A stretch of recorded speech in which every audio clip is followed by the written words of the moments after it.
Welcome to Viral Recaps. Today I'm going to explain a 2013 fantasy and action movie called R.I.P.D. Spoilers incoming. Let's get right into it. The movie opens with a bulky creature leaping off a vehicle and onto the side of a building as Nick and his partner pursue it through the streets. We're then thrown into a retrospective scene from 3 or 4 days ago where Nick buries several shattered pieces of golden discs in his backyard. He inserts a tiny orange tree sapling into the hole. The next morning, his wife Julia asks him about the orange tree, but he pretends that he has no idea where it came from. Nick then tells her he's still happy to have it though, as it represents wealth. Julia claims she is less concerned about money than him and that all she wants and needs is her husband to wake up next to her every morning. Following that, Nick heads to work. He's working in the Boston Police Department. Here he discusses with his partner, Bobby Hayes, about the gold he buried earlier. It turns out they found it while they were on a drug raid. The duo initially intended to keep it for themselves, but Nick changed his mind after hearing his wife's words.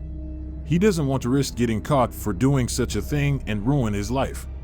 Bobby then agrees to give it back as well and provide it as evidence to the case.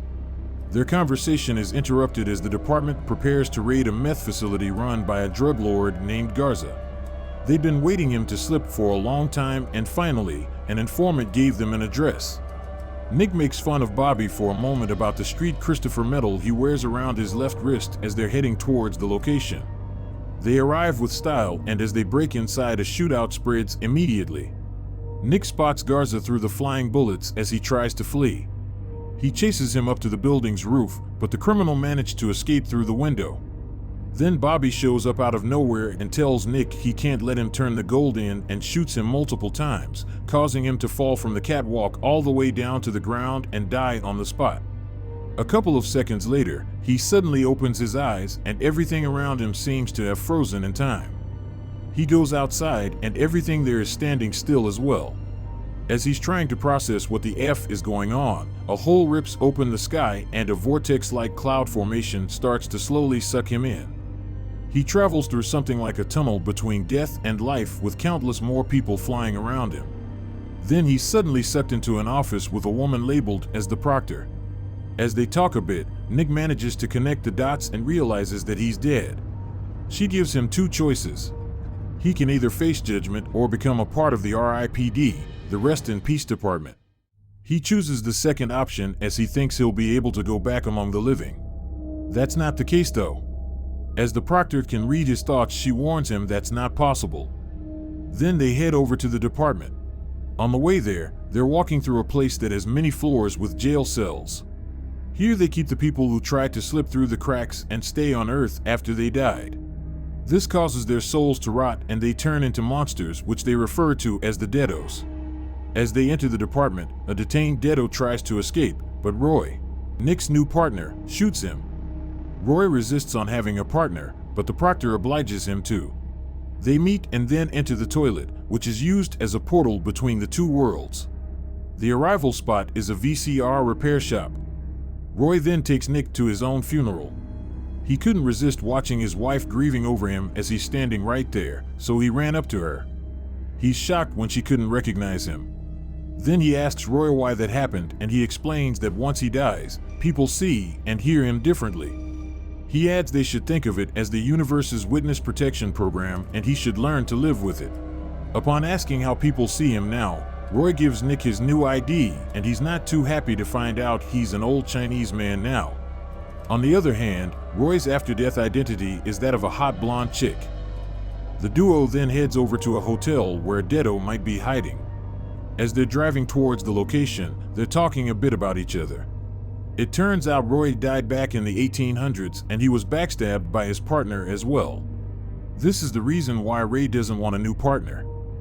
When they arrive, Roy takes a bag of Indian food from the trunk and follows the clues, such as flickering lights, to track down the dead man.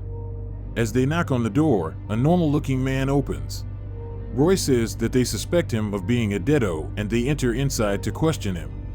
He puts his bag of Indian food on the table and starts to eat it slowly while asking the man if he likes how it looks and smells.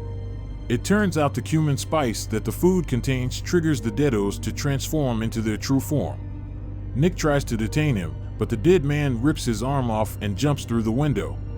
Apparently, after you die you can do pretty much anything and get away with it, as Nick and Roy jump through the window as well and land on the ground unharmed. Nick then beats the creature with his own arm, causing him to puke parts of gold similar to the ones Nick buried in his backyard.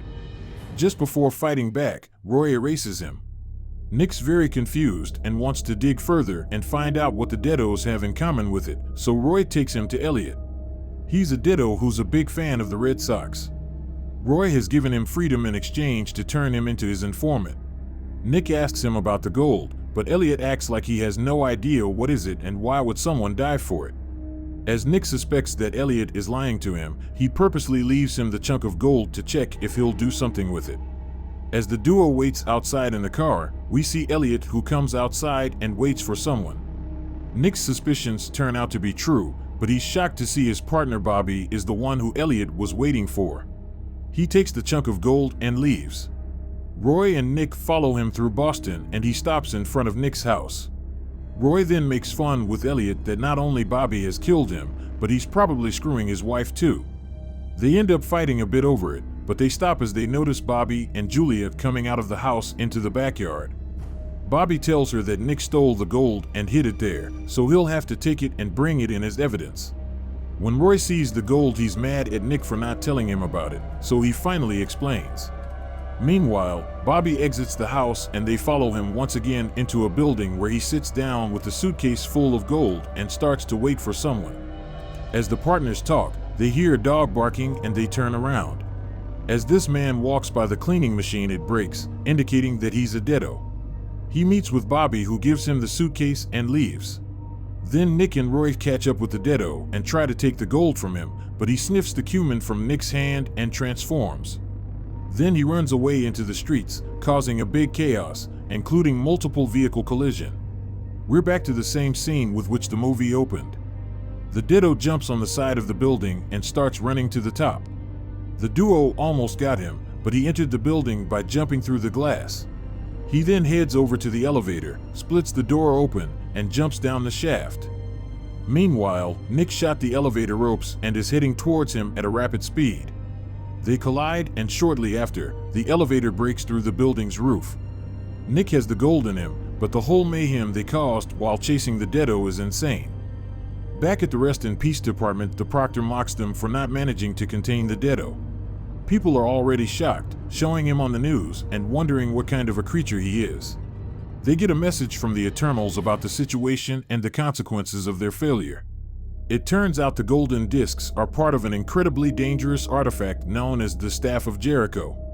If built, the artifact has the power to reverse the afterlife tunnel they pull people into after they die.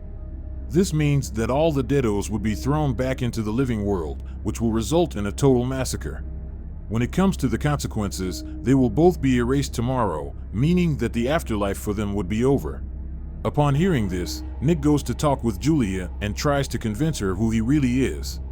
As he touches her chin, just like he used to while he was alive, for a few seconds she looks like she's almost convinced it's her husband, but then she runs away. Roy then tells him that the best thing he can do for her is to leave her alone and let her continue living her life without him, because he'll never come back as himself. As they continue to talk, they start to discuss the investigation again, and they come to the conclusion that Bobby is a Deado. He's been hiding it for such a long time by always wearing the street Christopher medal Nick was making fun of. Then, they go to Bobby's house and set him up. Nick tells him to take of the medal, and when he does so, the whole house starts to shatter and splits in two parts. They find the rest of the gold pieces hidden inside the water heater. Unfortunately, little do they know that Bobby sent someone to pick up Julia and take her to him. Then they take Bobby to the R.I.P.D. Upon searching him, they find half of a little metal ball inside his jacket. They don't give it too much attention, as he says it's just a personal item. When Roy goes to store it, the girl tells him that she just stored the other side of that ball. At that moment, the two halves stick to each other, and everyone except the Deados are close to frozen in time. The Deados then take the gold and enter the toilet portal to the living world so that they can build the artifact. The officers follow them back to the living world, but the portal is almost built as they're slowed down in the process. A tornado storm breaks out because of this, so the duo takes the care and tries to get to the main point as fast as they can. In the process, more deados on cars cause them trouble. Meanwhile, as Bobby waits for the final piece to complete building the artifact, they bring Julia to him and he shows her his true form. The officers finally arrive to the building where the portal is being built. As they're taking the stairs to the top, Bobby puts the final piece at its place and tells Julia that he brought her here because a human sacrifice is needed in order for the portal to be opened. As the duo is finally at the rooftop, Bobby stabs Julia and a shootout spreads. They manage to kill all the deados except Bobby, but the portal is already working. As Nick's fighting with him, Roy manages to destroy the artifact and the portal starts to function normally again, sucking all the dead souls back. Then, Nick finally kills his ex-partner and goes to Julia. Apparently, she's stuck between life and death as time freezes, and she sees Nick as his real self. He tells her she should continue her life without him and that she has to go. Then she suddenly wakes up stabilized in a hospital. The Proctor then tells Nick and Roy that the Eternals decided to soften their punishment. Nick gets away with just a warning and Roy gets 53 more years of serving. In the final scene, Roy has a present for Nick. He pulled a few strings and got Nick a new identity, as he was very unsatisfied with his previous one. His new identity still sucks though. Hey, if you enjoyed this recap, please consider subscribing and leaving a like as it helps the channel a lot. Thanks for watching and take care.